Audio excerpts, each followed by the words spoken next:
Tonight, I'd like to come back to um, the subject of shepherding. The saints who are near me, or the ones that I have more fellowship with, would know this, that in these days, these months, um, the matter of shepherding is just too heavy of a burden within me. Um, it has almost become a kind of exclusive burden within me for the saints, for the churches, as far as their service, as far as their work and labor as a saint, as a member in the church, in the local churches. Um, and um, the matter of shepherding is so common, and it's a word that we throw around. We use it often, and that's a wonderful thing. Nothing wrong with this. And I think to more or less degree, I think a good number of us are involved with shepherding. But the burden within me is still very, very strong because in these days, with the help of the ministry, for sure, but even in my own study of the word, uh, this matter of shepherding has assumed in my consciousness uh, such a inclusive uh, uh, sense, meaning, and uh,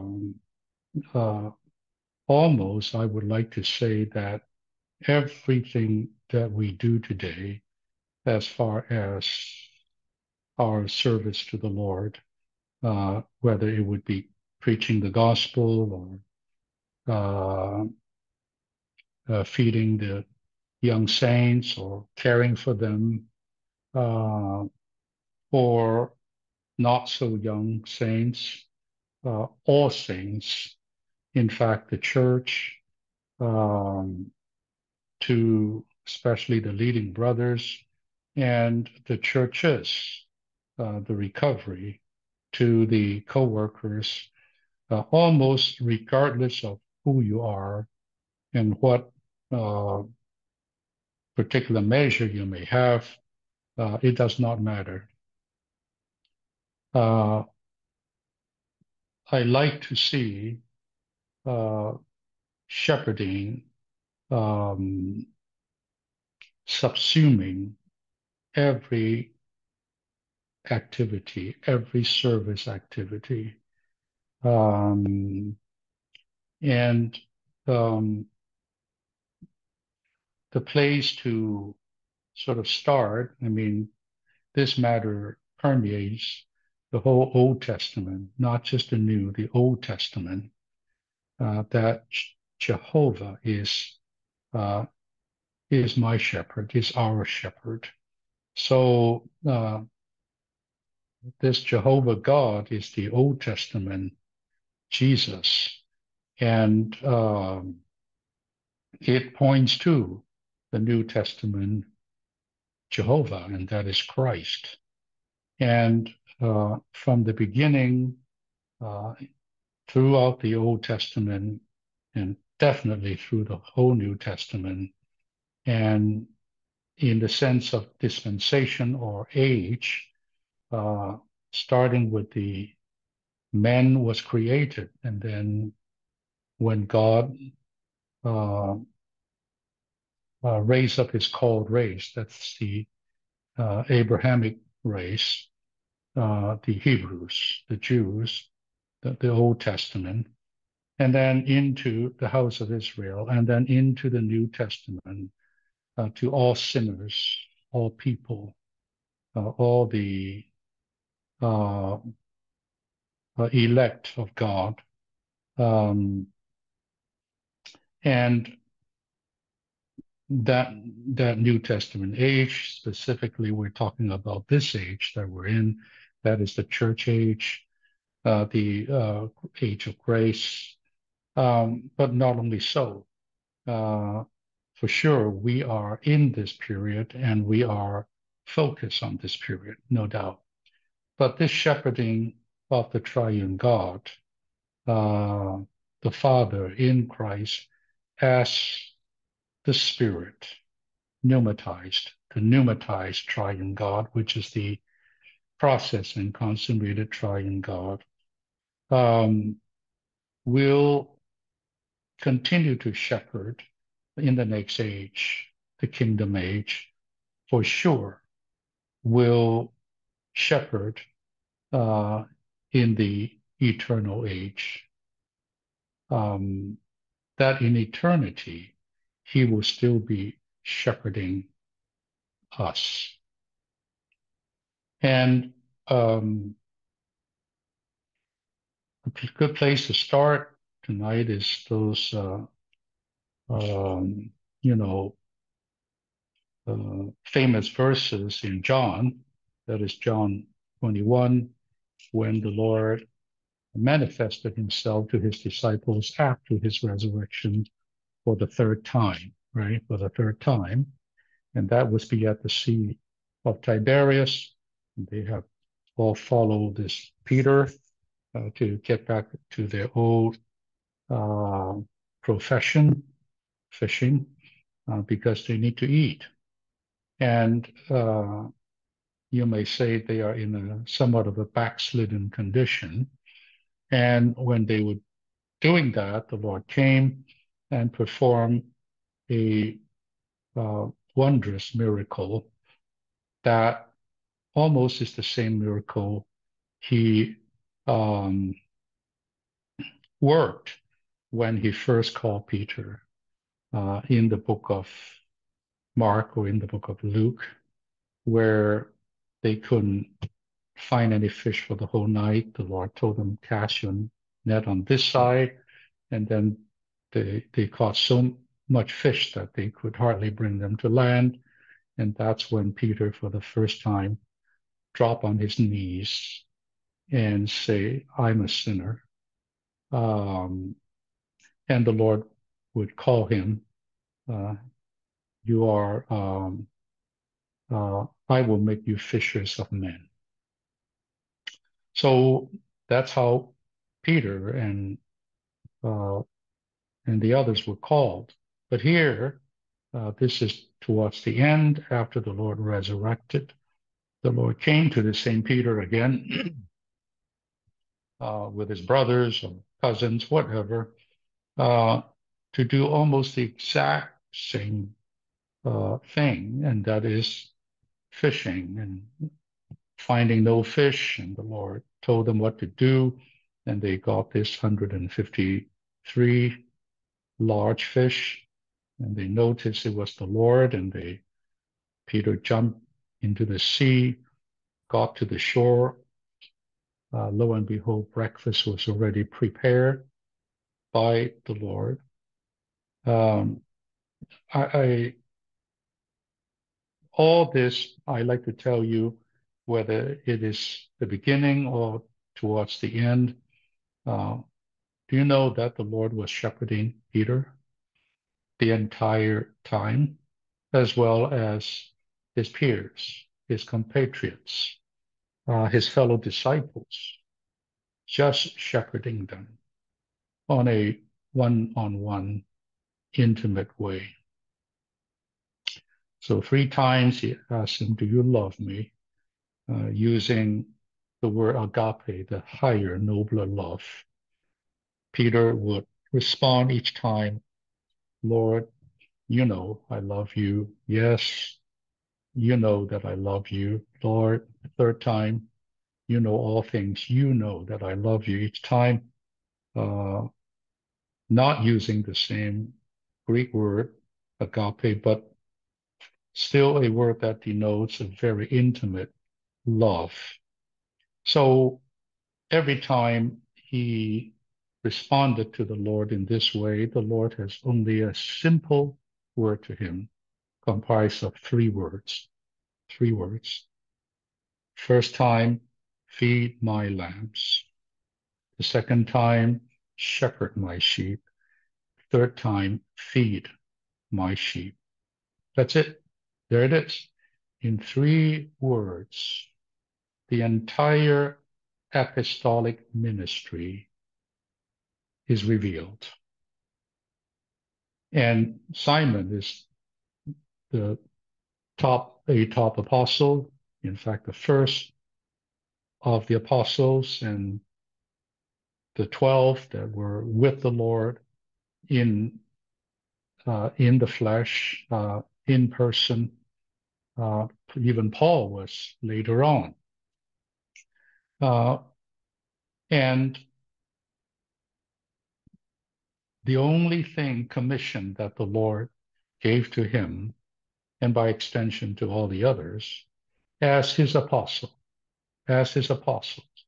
is simply to go and feed my lambs, shepherd my sheep, and feed my sheep. So this is what we would call the apostolic ministry, all right? This is the apostolic ministry of the New Testament. And what is that ministry? That ministry is comprised of one thing and one thing only, and that is shepherding. Whatever apostles would do, preaching the gospel, saving sinners, regenerating people, feeding them, teaching them, caring for them,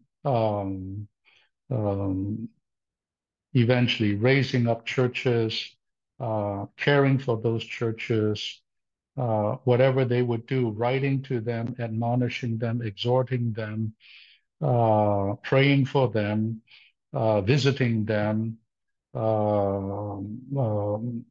Paul spending 3 years in Ephesus and traveling throughout the Mediterranean, one church by church, and the other apostles.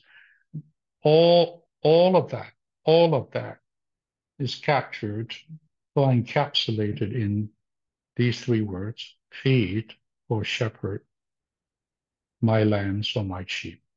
That's it. That's it. So you get my point now about this shepherding is an all-inclusive word, and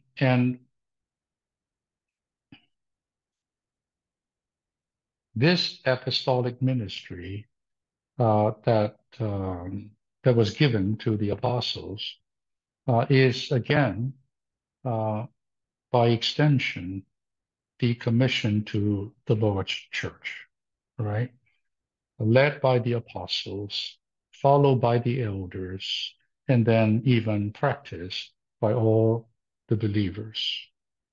And this is to feed the Lord's lambs. By the way, pay attention. This is not your lamb or my lamb.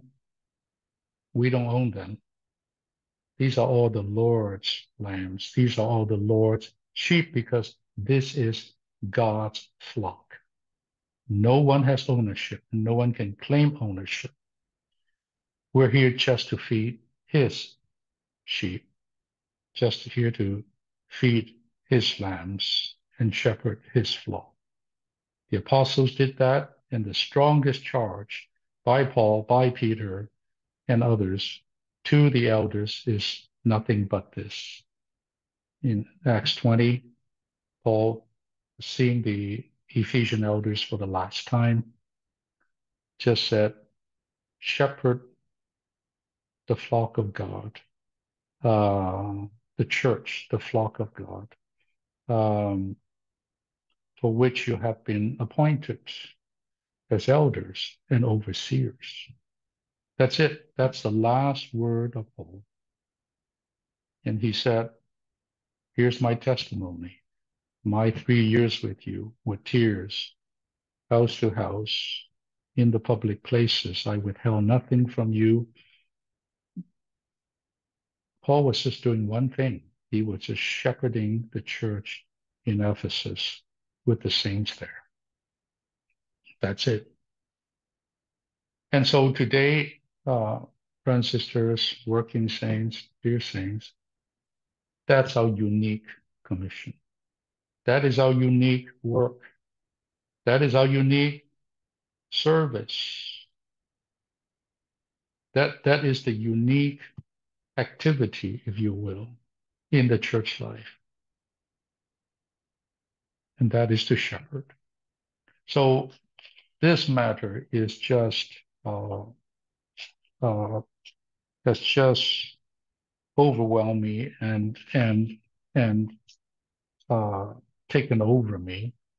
And I suppose I will be talking about this everywhere I go and any chance I have. Now, tonight I like to uh, uh, come from a little angle here to cover this great matter. And there's a lot to talk about. Um, you know, by the way, let me just mention this. Moses, um, you know, he spent 40 years shepherding some real sheep, real dumb sheep, you know, at the backside of the mountain. I mean, these are real sheep, okay? 40 years, 40 years. And that is to prepare him to shepherd another kind of sheep called human sheep for another 40 years. Without the first 40, there would not be the second 40. That's how much training Moses needed. Moses was well versed in, who knows, knowledge, politics, uh, human affairs uh, in Pharaoh's palace under Pharaoh's daughter. He's a smart man, he knows everything, but he didn't know how to shepherd.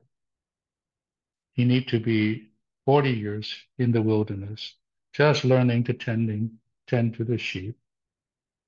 And then at the right time, of course, God was dealing with him simultaneously, but at the right time, God called him when he had lost his all confidence in himself to, as that burning bush, we all know that, now you're ready to shepherd my flock, my people, my nation of Israel, from Egypt all the way to the good land. So you read Moses Pentateuch, especially you read, Exodus, Numbers, Deuteronomy. Um, it's one big shepherding by Moses. It just, she was just shepherding God's flock. David, the king, when Samuel found him, he was a little shepherd out there out there. That's his profession. That's his job. So I guess only a real shepherd like that can write a psalm like Psalm 23 that I spoke to the sisters uh, 2 Saturdays ago. Um, he was a shepherd. Yeah, he became a warrior. He was the king. He was the ruler, and the most gifted person. But I tell you, he started out as a shepherd, and his rulership, his kingship, as the king, is just shepherding the nation of Israel. Even his fight, you know, he killed Goliath. Am I right? In the shepherd way, with that sling and rock. That's not some knight with an armor and a spear and a shield. A rock, just a round river rock and a sling, and he killed that giant. Totally a shepherd, what a shepherd would do. So even the way he fought as a shepherd. So, dear brothers and sisters, my simple an earnest burden within me is that the church in Irvine, let's not talk about other places, would just be a shepherding church, and a church that is shepherded by Christ himself. We know that, shepherded by the elders, and also shepherded by all of us. And each one of us have this double status. On the one hand, we are a lamb or a sheep. On the other hand, we're also a little shepherd. We're both. We are being shepherded, and we are here just to shepherd. So in the church life, adopt this view. Adopt this view. No matter what you do, you contact a saint, you go to a meeting, you give a prophecy, you go to prayer, you invite someone for dinner, you contact someone, you share the gospel. I don't care what you do. Have this in mind. I'm a shepherd, and I'm just here shepherding his sheep, his lambs, and his flock. And you will be what? You will be right with God. So I start with here in Song of Songs, a love story. We all know that. But right on the get-go in chapter 1, when uh, the seeker of Christ was drawn by him, by his beauty, to love him, to uh, come into a relationship of love, to run after Christ, and eventually um, um, to begin this romantic journey, this journey of romance between her, I should say, and her beloved, that is the Lord. So this is for all of us. Verse 7, tell me, you whom my soul loves, where do you pasture your flock? Isn't that interesting? The seeker, um, before this, he was just kept away from the Lord. I mean, he hadn't started this romance, this journey yet. And because he's away from the Lord, she was away from the Lord. She was also away from the Lord's flock, the flock that the Lord loves. And what is that flock today? That flock, again, very, very clearly, it's God's church, according to the teaching in the New Testament, abundantly clear that the church of God in the New Testament is God's flock in this age. And so for us, we all should have the experience when the Lord first called us, revive us, save us, whatever, to start to run after him in love, to seek after him, to begin this life with this love life with the Lord. It's not just the Lord anymore. If our experience is normal and complete, we want to know where he is, where he pastures his flock. She now realized I'm just but one of the flock. I'm one of the sheep of this shepherd. So I need to know, where is your flock? Where do you pasture your flock? She certainly have the realization that this beloved of hers is a pasturer, that word pastor, it means shepherd. The word pastor in the New King James, it's the word shepherd. So she realized that the one she loves and follows and runs after is the shepherd, and he has a flock. And I want to know where he pastured his flock. So he asked, where do you pasture your flock? Where are your sheep? Because I'm one of those sheep, and I need that food. I need the feeding that your flock gets.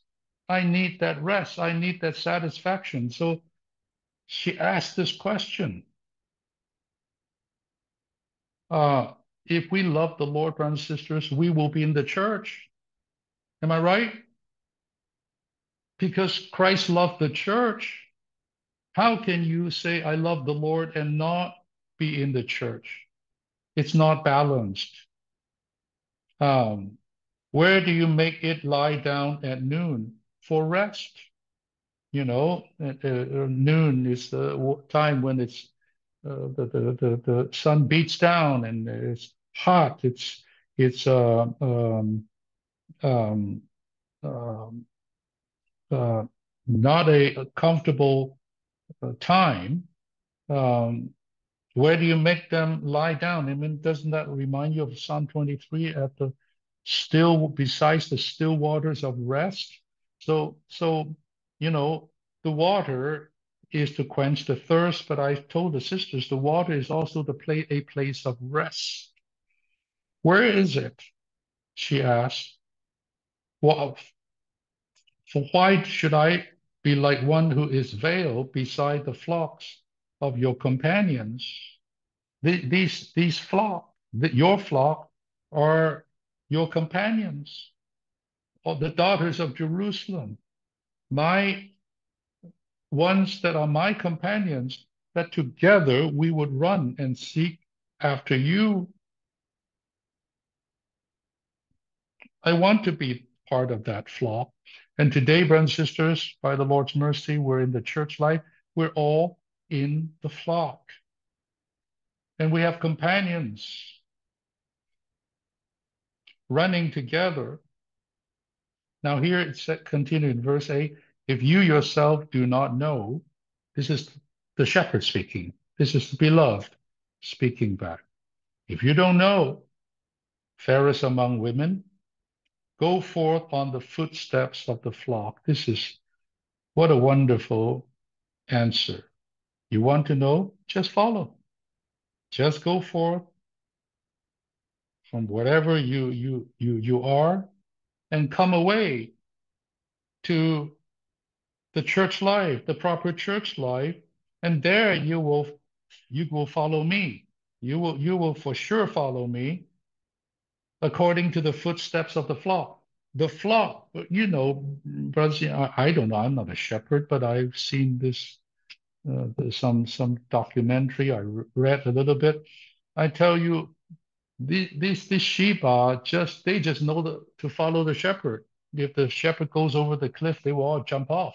They they just because why? Because they want food. And there's only one way to get food, and that is to find that shepherd. And and where is the shepherd? Well, the shepherd is tending to and leading his whole flock. So it's a big flock, huge big flock, and you may not be right next to the shepherd in that kind of a way, but you just follow the sheep in front of you, right? You just follow the flock, the footsteps of the flock, and you're going to be okay. And by the way, I like to say this, brothers and sisters, just be simple. Be in the church. Follow the church. Don't be smart. Don't be creative, quote unquote. Just follow. You'll be preserved, brothers and sisters. For all these decades, why am I still here? Because I'm just going to follow the footsteps of the flock. Don't think of leaving this place. Don't just follow, and you'll be preserved and protected. This is the church. This is where Christ's presence is. This is where he pasture us. I use that as a verb. This is where like shepherd, you turn it into a verb. This is where he pasture us. This is where he feed us. This is where we get food. Don't go anywhere else. Just don't even think about it. Follow the footsteps, and you'll find the food here. Okay, then he continues, and pasture your young goats by the shepherd's tents. And now, you know what this chief shepherd, this beloved, is telling her? Number one, follow the church. Just go along. Just follow the footsteps of the flock. Number two, you start the pasture. Not only you follow, find the flock, follow it. Now you, right away, this is a command. You go and pasture your young goats by the shepherd's tents, meaning that you are now a shepherd. You're a sheep. You're part of the flock. But even as I'm speaking to you, you are now transformed. You are now also a shepherd, and you have tents here. As sheep, you have companions. As a shepherd, you have some tents. Brother Lee said these tents are the local churches. I think we can apply this to many things. Your home, brothers and sisters, you have a home, you have a house, that's a little tent. And we are all shepherds. We're all sheep for sure in our following the flock and in our being fed and rested.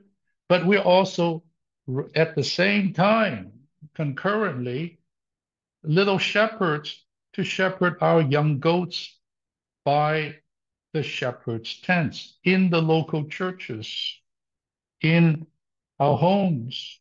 You know, Paul, house to house, tent to tent, Paul was going around shepherding his young goats. Now, I like to especially pay. I want you to pay attention to the young goats. I like this. Young goats, not old goats, okay? Young goats. Brothers and sisters, there's plenty of young goats around us. Everywhere are young goats. That means what is young? Younger than you, okay? There are some 40-year-old young goats. Do you know that? They just got saved 2 weeks ago. You follow me. There are new ones, there are young ones, there are our own children in the church. We have young people, junior high, high schoolers.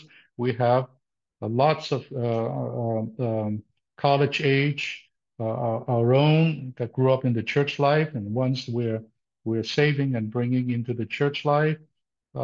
We have young working saints. We have trainees. Am I right? I mean, don't tell me there's no young goats around you. There are just tons of them. Go find some young goats and pasture them by your tent. And it says here, your young goats. Now, we know these are actually God's goats, right? The Lord's goats. But the Lord now turn around and say, your young goats. That means that this doesn't mean absolute ownership.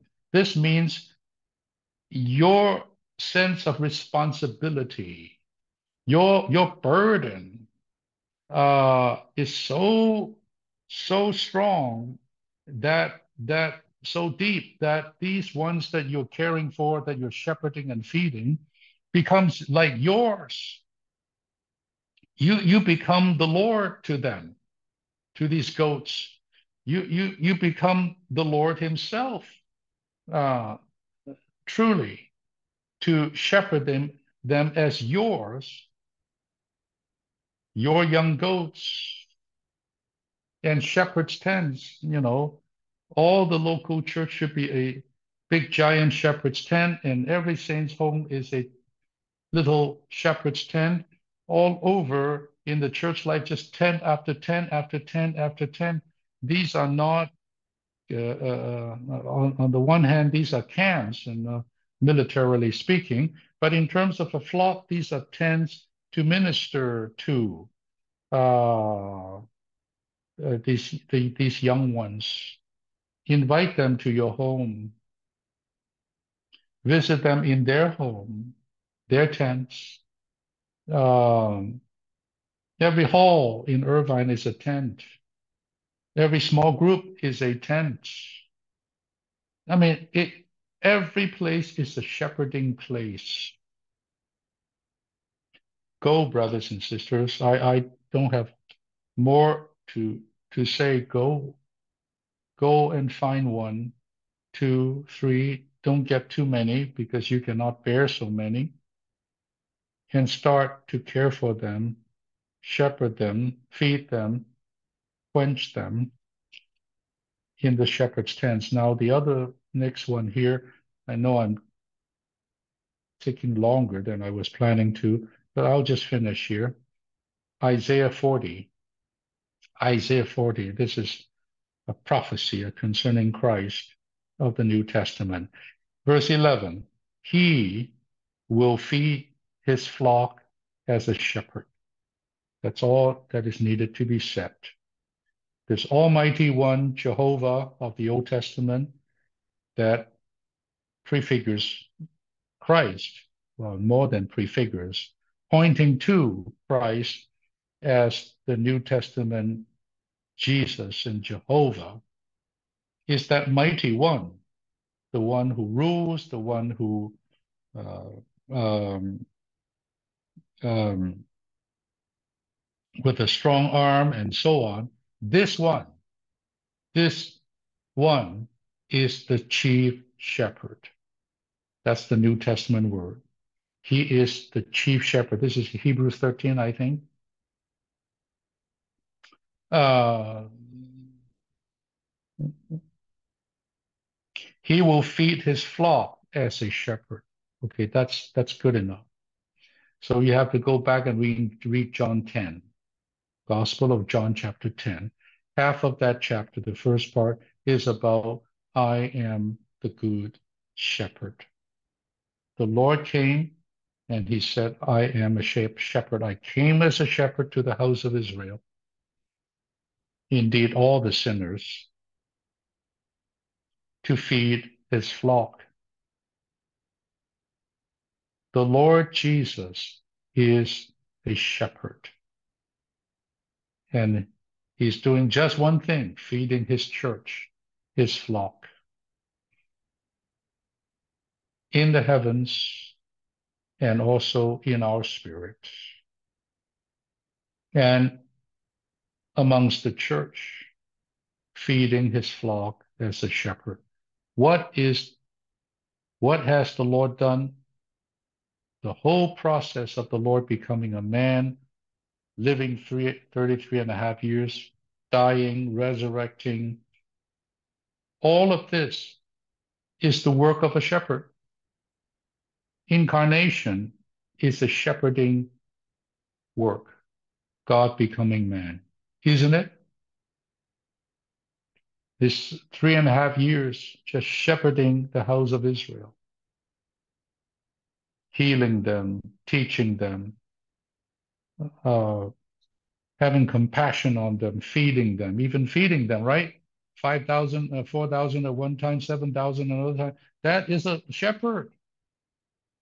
5 loaves and 2 fish. That's a shepherd feeding because he said he had compassion. He looked at these people on the mountains. They are like sheep without shepherd, abandoned by the Jewish religion, those evil shepherds, he called them.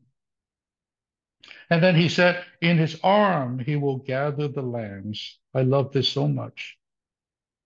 You know, these verses, the young goats, here are the lambs, meaning the little ones, the young ones, the new ones. He would put them in his arms. Isn't that tender? Isn't that gentle? He's gathering them in his arm, and in his bosom he will carry them. I believe this is not a,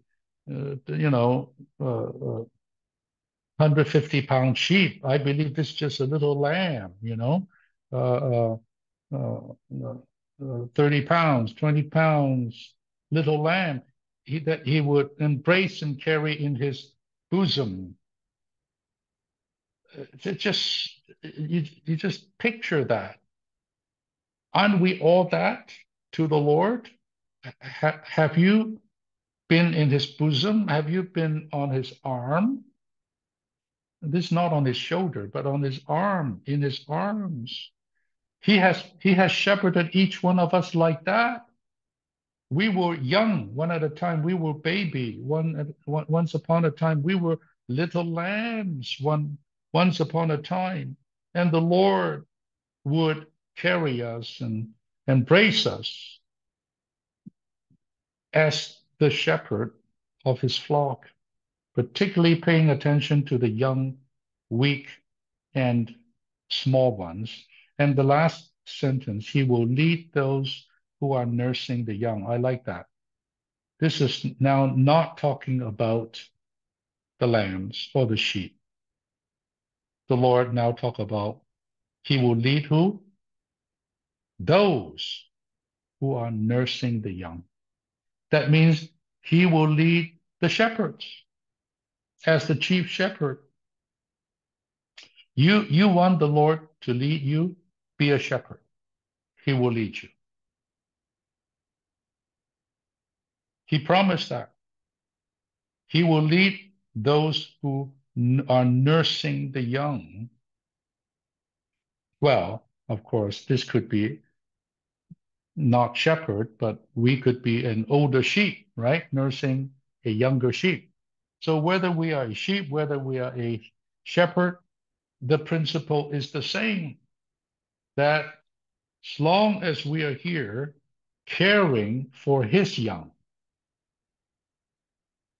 I tell you, he will be here caring for us, leading us, feeding us, so that we can turn around and nurse and care for these young ones, these young sheep. Well, I think this is good enough for tonight. This is not a message, just a free talk here. I just say, dear saints, have you found your lamb yet? Do you have one lamb at least, or two, or three? Brother Lee used to ask us not just that question. He then would follow up and say, tell me the name. Who? That's how Brother Lee trained us. Who are you taking care of? Now, tonight, I'm not going to force you to answer. I'm just going to ask that. Saints, don't wait. If you love the Lord, you're a seeker, follower of the Lord, you're running, the pursuer of Christ. You found his flock already. You're following his footsteps. He is saying to us, what? Care for my young goats at the shepherd tents. Nurse my little lambs. And I'll finish with this back to John 21 with Peter.